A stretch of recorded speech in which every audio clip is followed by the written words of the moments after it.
Con la clase de hoy nos corresponde el manejo terapéutico del síndrome de Cushing, hipo e hipercalcemia, ¿sí? Vamos a empezar primero con el síndrome de Cushing, ¿sí?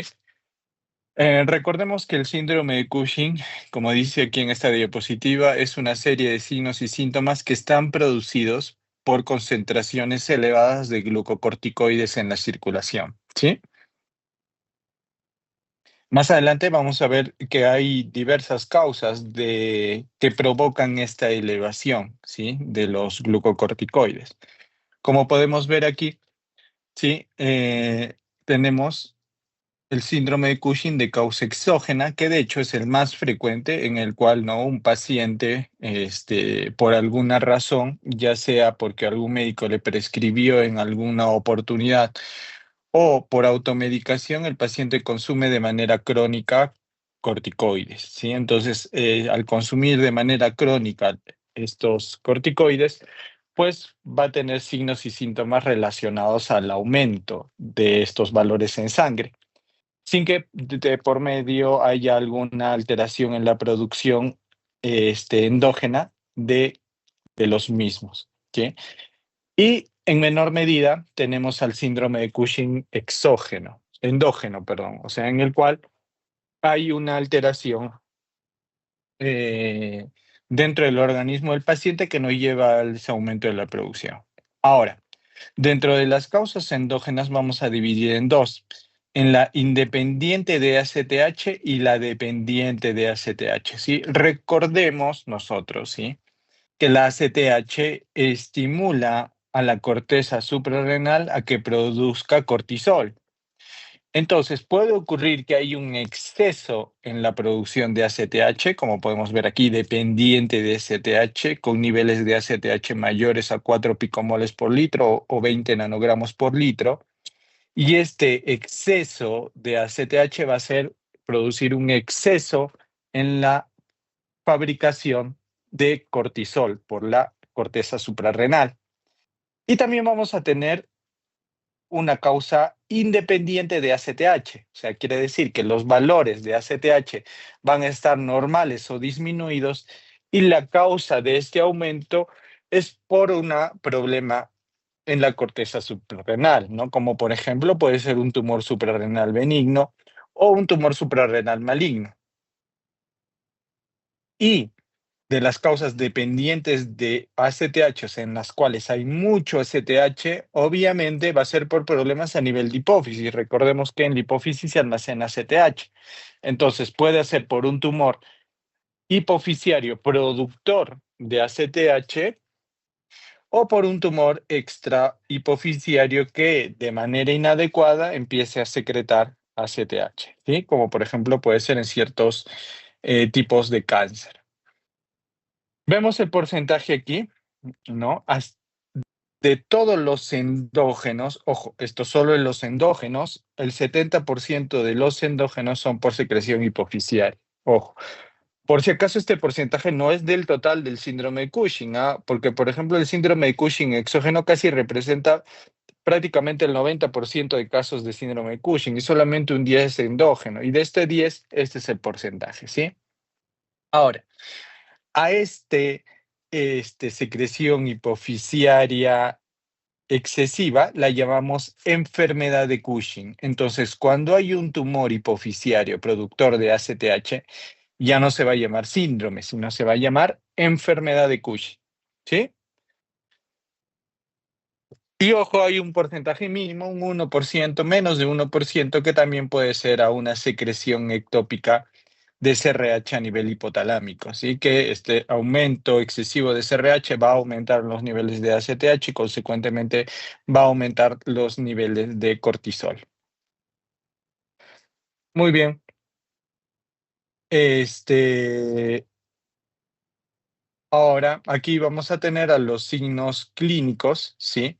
De el síndrome de Cushing, ¿no? Las manifestaciones clínicas que puede tener el paciente y algunas comorbilidades asociadas a la enfermedad, ¿no? Entonces va a tener, por ejemplo, puede estar asociado a ACVs, pérdida del cabello, calvicie, depresión, alteraciones del estado de ánimo, acné, hirsutismo, plétora facial.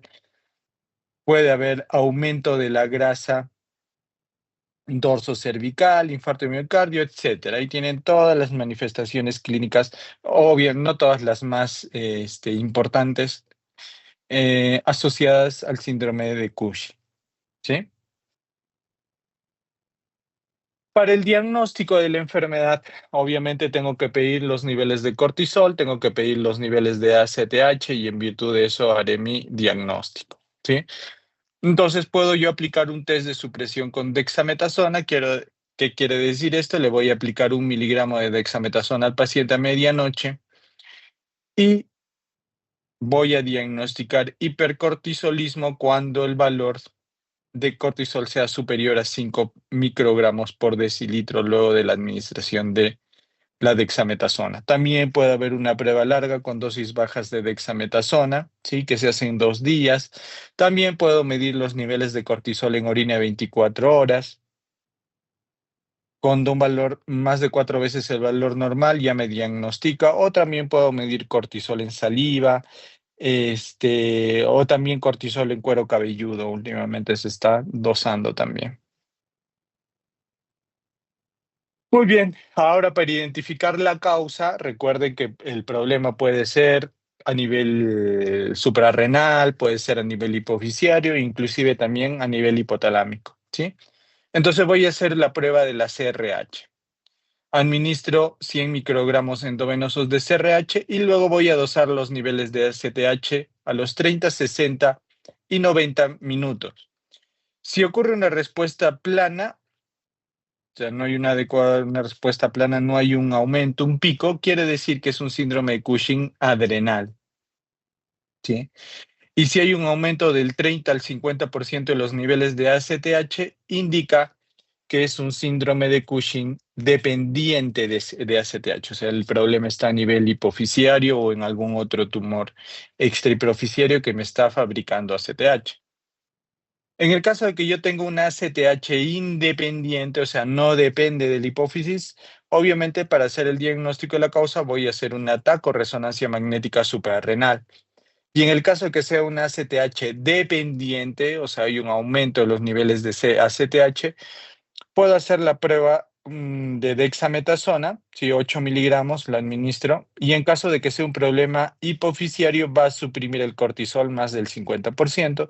También puedo hacer una resonancia magnética con contraste, ¿sí? A nivel de hipófisis y un cateterismo de seno petroso inferior, ¿sí? Para ver si es que el problema no es a nivel hipofisiario. Muy bien. Esto ya por un tema de tiempo no lo vamos a manejar, pero igual de todas maneras para que lo revisen el algoritmo diagnóstico en caso de sospecha de síndrome de Cushing en general. Y aquí tenemos el algoritmo diagnóstico ya para identificar la etiología, o sea, dónde está localizado específicamente el problema, ¿sí? Entonces, para que revisemos un poco el algoritmo, ahora vamos a lo que nos interesa, que es el manejo terapéutico. Entonces, ¿cuál va a ser el manejo terapéutico inicial? Recordemos que la primera causa, la causa más frecuente del síndrome de Cushing, es el exógeno, ¿sí? Entonces, la administración subrepticia o la administración autónoma del paciente de corticoides exógenos, ¿sí? Entonces, ¿qué tengo que hacer? Obviamente no voy a suspender abruptamente los corticoides. ¿Por qué? Porque si yo suspendo abruptamente los corticoides en el paciente, lo que voy a provocar es una patología que se llama insuficiencia suprarrenal aguda, que inclusive puede llevarlo al paciente a un shock. Una causa de shock distributivo es la insuficiencia suprarrenal. ¿Qué ocurre? Normalmente cuando el paciente empieza a recibir corticoides de manera crónica por mucho tiempo, recuerden que la glándula encargada de producir esta hormona es la corteza suprarrenal. Entonces, la corteza suprarrenal, al detectar que ya tiene en sangre niveles elevados de cortisol, obviamente ejerce un efecto de feedback negativo, la ACTH no va a aumentar y por tanto la glándula de manera progresiva se va atrofiando, ¿sí? Entonces, si por ejemplo mi paciente tiene mucho tiempo tomando corticoides, puede ser de que esa glándula esté prácticamente atrofiada. Entonces, si yo de manera súbita le suspendo la dosis de corticoides que está tomando, esa corteza suprarrenal atrofiada ya no va a fabricar cortisol. Por más que los niveles de ACTH aumenten mucho, la glándula está hipofuncionante. Entonces, lo que me va a llevar es a un déficit absoluto de cortisol en el paciente, lo cual puede llevar a efectos serios, ¿no? Como una insuficiencia suprarrenal y un shock secundario a este problema, que inclusive puede ser mortal en varios casos. Entonces, en este cuadro es una sugerencia de cómo ir quitando los corticoides, ¿ya? Entonces, por ejemplo, como podemos ver aquí en la imagen, si, si por ejemplo el paciente ha estado tomando más de 40 miligramos de prednisona, digamos 50 miligramos de prednisona al día, ¿qué es lo que tengo que hacer? Reducir de 5 a 10 miligramos al día cada 1 a 2 semanas, ¿sí? Entonces, ¿qué quiere decir? Que si mi paciente estuvo tomando 50, pues lo bajaré a 40 miligramos al día por una semana y luego le voy a bajar a 30 por una semana y luego a 20 por una semana y así progresivamente hasta poder retirar el corticoide. Lo mismo, esta forma también con 20 a 40, con 10 a 20, 5 a 10 y menos de 5. ¿Sí? Esta es una sugerencia de cómo debería ser. Hay diferentes formas, ¿no? Por ejemplo, hay otras bibliografías que sugieren una disminución del 10 al 20% de la dosis cada semana, ¿no? Eso quiere decir que si mi paciente, por ejemplo, estaba tomando 40 miligramos, el 20% sería 8 miligramos. Entonces le voy a bajar a 32 miligramos por una semana y luego de esa semana le voy a bajar otra cantidad y así hasta reducir, ¿sí? Otra manera también es que se sugiere suspender de plano todo el corticoide que está recibiendo y darle hidrocortisona en reemplazo a dosis fisiológica, que es 9 a 12 miligramos por metro cuadrado de superficie corporal por día, en su forma enteral o parenteral al paciente por el lapso de 1 a 2 semanas y luego se retira. ¿Sí? Esa es otra forma también que se puede hacer. Muy bien. Ahora ya yendo al manejo específico. Si yo tengo una enfermedad de Cushing, mucho ojo con lo que les estoy diciendo. Si yo tengo una enfermedad de Cushing, quiere decir que el paciente tiene el síndrome de Cushing secundario a un tumor hipofisiario que está produciendo exceso de ACTH y ese exceso de ACTH está haciendo producir más cortisol, el tratamiento de elección va a ser la cirugía transesfenoidal. Como ven por la imagen, se accede a través de la nariz y se llega hasta la hipófisis, ¿sí? Es la de elección para la enfermedad de Cushing y logra una remisión hasta el 70-90% de casos con baja mortalidad. Ahora, si lo que yo tengo no es una enfermedad de Cushing, sino es un síndrome de Cushing ACTH independiente, o sea, quiere decir que el problema es en suprarrenales, el tratamiento de elección va a ser la cirugía laparoscópica. Y hacer una laparoscopía, extraer la tumoración o extraer toda la corteza suprarrenal, y esto me va a dar una tasa de curación de hasta el 100%. ¿Sí? Y en tanto, si estos pacientes a los cuales les he hecho el tratamiento, les voy a tener que dar una terapia de reemplazo, porque si no se van a quedar sin producir corticoides. ¿Y cómo le doy esta terapia de reemplazo? Pues le voy a dar dexametasona solamente en el caso de que haga una cirugía transfenoidal. ¿Por qué? Porque lo que estoy malogrando ahí es la producción de ACTH, no el resto de hormonas que produce la corteza suprarrenal. Entonces, simplemente reemplazo cortisol. ¿Y cuál es el corticoide que tiene más cortisol? La dexametasona. Pero en el caso que el tratamiento yo lo haga a nivel de la corteza suprarrenal, recuerden que la corteza suprarrenal no solamente produce glucocorticoides, también produce mineralocorticoides y también produce hormonas sexuales. ¿sí? En un paciente adulto, pues las hormonas sexuales no tienen ningún problema, ¿no? Porque ya el paciente ya completó su desarrollo, pero sí los mineralocorticoides. Entonces, tengo que reemplazar mineralocorticoides. ¿Y cuál es el corticoide con mayor actividad mineralocorticoide que tenemos? La fludrocortisona. Entonces, para casos en que se saque toda la glándula suprarrenal, el reemplazo no va a ser con Dexa, sino va a ser con hidrocortisona.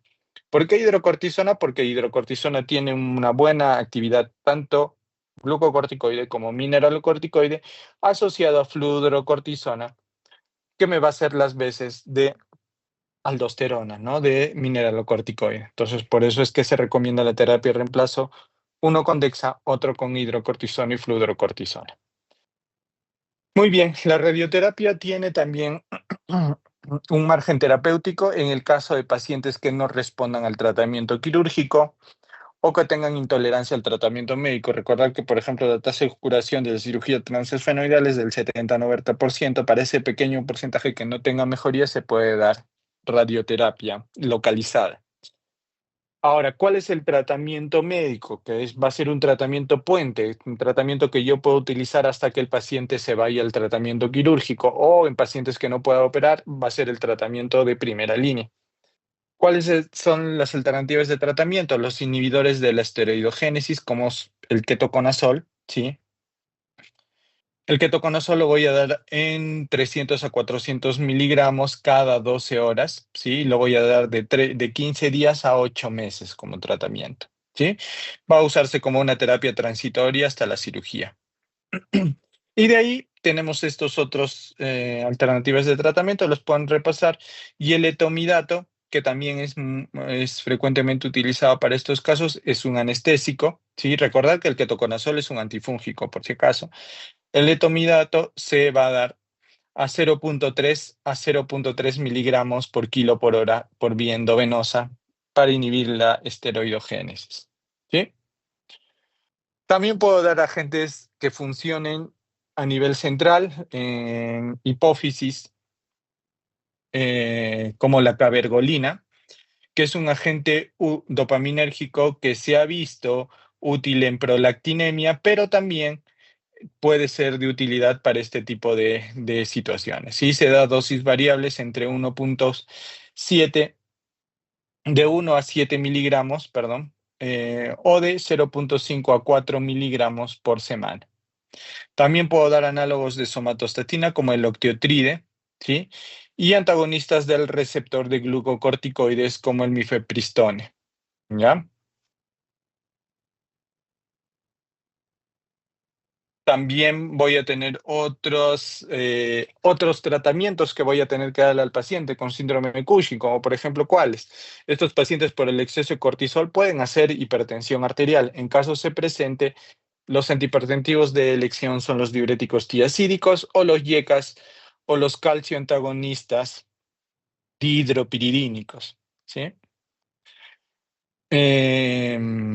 En estos casos, los pacientes por el exceso de cortisol también van a hacer cuadros de hiperglicemia. Entonces, para ellos voy a dar hipoglicemiantes orales como la metformina, como la glimepirida, como la glibenclamida, o puedo dar insulina si en caso se asocia a diabetes mellitus. Estos pacientes con síndrome de Cushing van a hacer osteoporosis, le tengo que dar bifosfonatos para prevenir la osteoporosis. Como ya les dijimos, luego de la cirugía voy a dar hidrocortisona o dexametasona, sobre todo si ha sido transesfenoidal, al menos un mes y puedo llegar a dar 6 a 12 meses de tratamiento de reemplazo postquirúrgico inclusive, ¿sí? El momento óptimo para la cirugía en los pacientes va a ser cuando los valores séricos de cortisol sean mayores a 18 microgramos por decilitro. Y ese va a ser el momento ideal para operar al paciente. Muy bien, ahora vamos a hablar de hipercalcemia, ¿sí? Aquí tenemos todas las causas posibles de hipercalcemia, ¿sí? En el cual puede haber un incremento en la resorción ósea, o sea, los osteoclastos empiezan a minar calcio y ese calcio lo sacan a la sangre y aumentan los niveles. Puede haber un aumento en la absorción gastrointestinal de calcio, lo cual también nos lleva a un aumento. Puede haber una disminución en la eliminación del calcio por los riñones, al alterarse la eliminación van a aumentar, ¿sí? Y también puede haber otros mecanismos poco claros, ¿ya? Vamos a tener el cuadro clínico típico del paciente con hipercalcemia, ¿sí? Acá vamos a verlo en una imagen para que sea un poquito más didáctico. El paciente puede tener confusión, va a tener debilidad muscular, ojo, debilidad muscular, dolor óseo. eh, por esta hipercalcemia puede tener o desarrollar cálculos en el riñón, va a tener una diuresis excesiva y a nivel cardíaco puede desarrollar arritmias y paro cardíaco, inclusive en casos muy severos. Muy bien, entonces si el paciente se presenta con una hipercalcemia, tengo que hacer una anamnesis adecuada, ¿no? Como en toda patología, tengo que preguntar por síntomas como fatiga, como constipación, como náuseas, vómitos, deshidratación y confusión. Tengo que evaluar la severidad del cuadro, ¿sí? Recordando que se denominará leve cuando el calcio es menos de 12, moderado entre 12 y 13,9 y severo cuando el calcio total esté mayor o igual de 14 o el calcio iónico esté mayor o igual, perdón, mayor de 10, ¿sí? Tengo que preguntar también por antecedente de cáncer, ¿sí? Tengo que preguntar por el uso de algunos medicamentos que me pueden aumentar los niveles de calcio, como los diuréticos tiacídicos, como el propio consumo de calcio, la vitamina D y la vitamina A.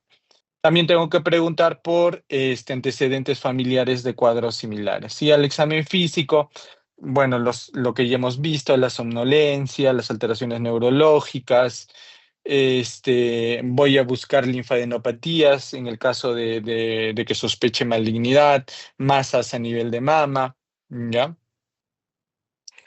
Y bueno, y tengo que revisar los exámenes de laboratorios previos del paciente para ver si estamos ante una hipercalcemia crónica, que es la que dura meses, años, o es aguda, la que dura menos de un mes. Muy bien. Este, luego, posterior a eso, vamos a definir si estoy ante una hipercalcemia leve, moderada o severa, ¿sí? ¿Por qué es importante hacer esto? Pues porque el tratamiento va a variar dependiendo de una u otra entidad. Entonces, si yo estoy ante una hipercalcemia leve o moderada, tengo que revisar mis niveles de albúmina, ¿sí? Y tengo que corregir en caso que haya alguna alteración. Tengo que medir los niveles de PTH, de preferencia el mismo día que 12 calcio. Y si la PTH está elevada o normal, voy a confirmar que se trata de un hiperparatiroidismo, ¿sí? Y si no, si más bien la PTH está suprimida o disminuida, tengo que dosar los niveles de vitamina D, tengo que buscar un cáncer y tengo que buscar también posibles casos raros, ¿no? Como podría ser un feocromocitoma o una acromegalia. Muy bien, ahora ya yendo al tratamiento, en el caso de que yo tenga un cuadro de hipercalcemia leve o moderada, o que sea crónica, o que no tenga síntomas, el tratamiento no es urgente. ¿Y qué voy a hacer? Evitar los factores que exacerben el cuadro, como son la deshidratación, evitar que el paciente consuma más de 1 gramo de calcio al día, el paciente que no esté inmovilizado mucho tiempo, porque eso puede aumentar la resorción ósea y aumentar los niveles de calcio, no dar diuréticos tiacídicos y no dar suplementos de vitamina D. Ese va a ser el tratamiento, ¿sí? Pero en el caso de que ya tenga una hipercalcemia, ya sea severa, o independientemente del valor, sea una hipercalcemia aguda, que yo esté seguro que sea una aguda, o que tiene síntomas de hipercalcemia, lo que tengo que hacer es hidratar al paciente, dando suero fisiológico de 200 a 300 mililitros por hora, ¿sí? Y adicionalmente a eso se sugiere administrar bifosfonatos por vía endovenosa y podría administrarse calcitonina dependiendo de la función renal. Muy bien. Ahora, si yo me encuentro ante un hiperparatiroidismo primario, eso quiere decir que yo encuentro niveles elevados de calcio y además niveles calcios de PTH, niveles elevados de PTH, ¿qué voy a decir? Pues que probablemente el problema esté en paratiroides. ¿Y cuál será el tratamiento? Paratiroidectomía, o sea, sacar las paratiroides. ¿Y en qué casos voy a hacer eso? Pues ahí les dejo un resumen de en qué casos se recomienda hacer la paratiroidectomía cuando yo encuentre los niveles elevados, ¿sí? No se olviden, chicos, esta fórmula es muy importante, que es el calcio corregido, ¿sí? Recuerden que el calcio, un gran porcentaje, el 40% del calcio total en nuestro cuerpo viene fijado a la albúmina. Entonces, niveles bajos de albúmina me puede dar niveles falsamente bajos de calcio. ¿Qué quiere decir? Que si yo tengo, por ejemplo, un paciente con niveles de albúmina en 1 y tiene 13 de calcio, ese paciente tiene una hipercalcemia severa. Pero doctor, 13 no es severa, severa es mayor de 14. No. ¿Por qué? Porque tengo que aplicarle esta fórmula. Esta fórmula es el calcio medido, o sea, en caso de mi paciente 13, del caso del ejemplo que les dio 13, más 0.8 por 4 menos la albúmina. ¿Cuánto tenía de albúmina? 1, o sea, 3. 3 por 0.8, 2.4. 2.4 más 13, 15.4. Entonces, el valor real de calcio de este paciente que tenía hipoalbuminemia es 15.4, por lo cual este paciente ya tiene una hipercalcemia severa, por más que en el resultado del laboratorio me arrojó un valor de 13, que yo lo podría catalogar como una hipercalcemia moderada. Entonces, tengan muchísimo cuidado con estos valores. ¿Ok? Muy bien. Ahí tenemos los valores normales de calcio, ¿sí? Por si acaso. Ahora, ahondando un poco más en el tema, como ya vimos, el tratamiento principal de hipercalcemia va a ser hidratar. Hay que dar todo este volumen de agua por hora con la finalidad de mantener un flujo urinario entre 100 a 150 mililitros por hora. Evitar en el manejo agudo, ojo, evitar en el manejo agudo, en el manejo inmediato del caso del paciente agudo, dar diuréticos de asa, ¿sí? No se recomienda en un inicio. Vamos a ver que más adelante sí está indicado, pero en ese momento agudo, no, porque yo tengo que cargarle de volumen al paciente. Y recuerden que los diuréticos me hacen orinar, me quitan volumen, ¿ya? Luego, como ya dijimos, le tengo que dar bifosfonatos por vía endovenosa. Ahí están las dosis, ¿sí? Ojo que hay algunos tips. En pacientes con falla renal no recomiendo el solendrónico, prefiero dar el pamidronato, ¿ya? Y hay que tener cuidado también con los efectos adversos que me pueden venir relacionados con los bifosfonatos. Ahí están las dosis para que las revisemos, ¿sí? ¿Qué más tengo que hacer? Puedo utilizar calcitonina asociada a los bifosfonatos, ¿sí? La calcitonina va a inhibir la resorción ósea y va a aumentar la excreción urinaria de calcio. Se van a iniciar concomitantemente con terapias previas, o sea, con bifosfonatos, y se va a descontinuar luego de 48 horas. La dosis está ahí, 4 unidades por kilo subcutáneo. Como segunda línea, cuando no puedo utilizar bifosfonatos por alguna razón, puedo dar denosumab 120 miligramos subcutáneos, pero en caso que el paciente nunca en su vida haya utilizado bifosfonatos, le puedo dar 60 subcutáneos, ¿sí? Y de hecho es el de primera línea, o se prefiere utilizar denosumab de inicio, no bifosfonatos, en el caso de hipercalcemia relacionadas a cáncer, por si acaso. Y también en casos de pacientes con falla renal severa, en los cuales está contraindicado los bifosfonatos. Los glucocorticoides también tienen su utilidad. ¿Por qué? Porque inhiben la absorción de calcio a través de la vía gastrointestinal, ¿sí? Y además también aumentan la excreción urinaria del mismo. Se recomienda prednisona, una dosis entre 20 y 40 al día. El ketoconazol también, aparte de inhibir la esteroidogénesis, va a inhibir la producción de calcitriol y también puede ser una buena alternativa a los corticoides o ir asociados. Ahí está la dosis.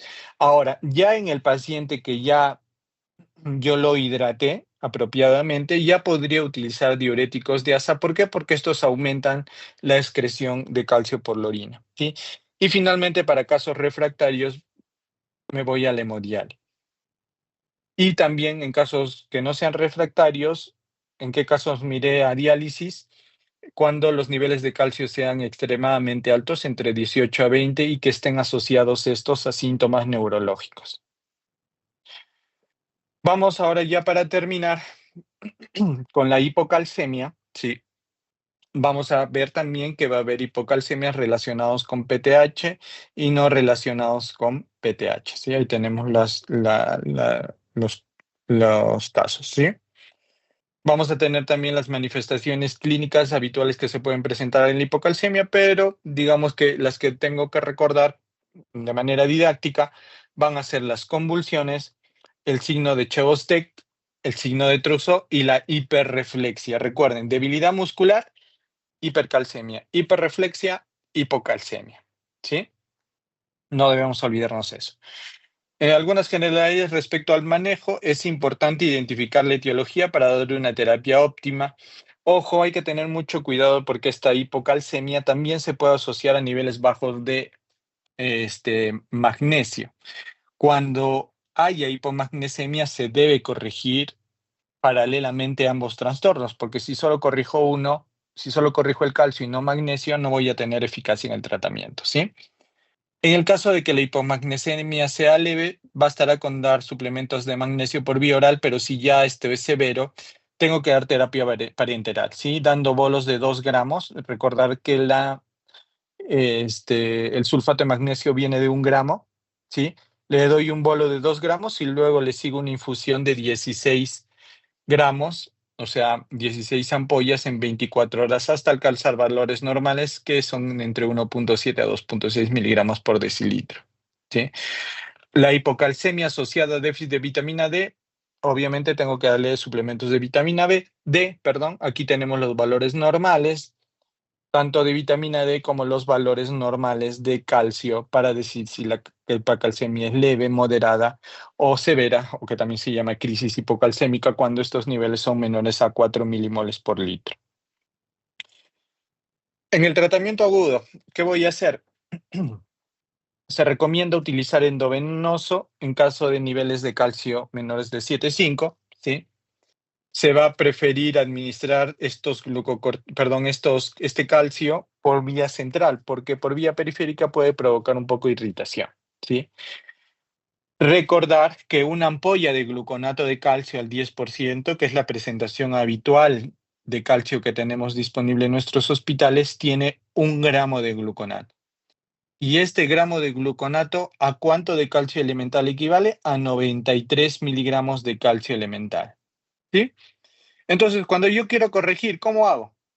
Le voy a administrar de 1 a 3 gramos de gluconato, o sea, de 1 a 3 ampollas diluidos en 100 mililitros de dextrosa, y eso lo voy a pasar en 10 minutos.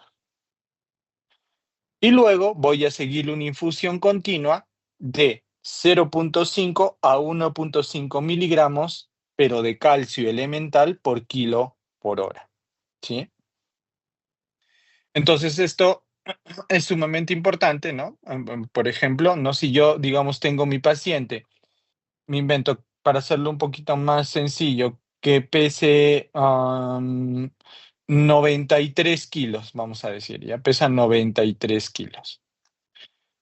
Entonces, ¿cuánto le tengo que dar a este paciente de 93 kilos? Le voy a dar de 1 a 3 ampollas en bolo y luego le voy a dar una infusión continua de ¿cuánto?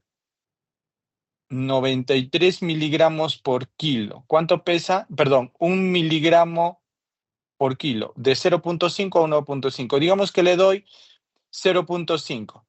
Entonces 0,5 va a ser la mitad. Entonces le correspondería acá 46,5, ¿no? 46,5 miligramos por hora, ¿sí? ¿Y cuánto dijimos que tiene la ampolla?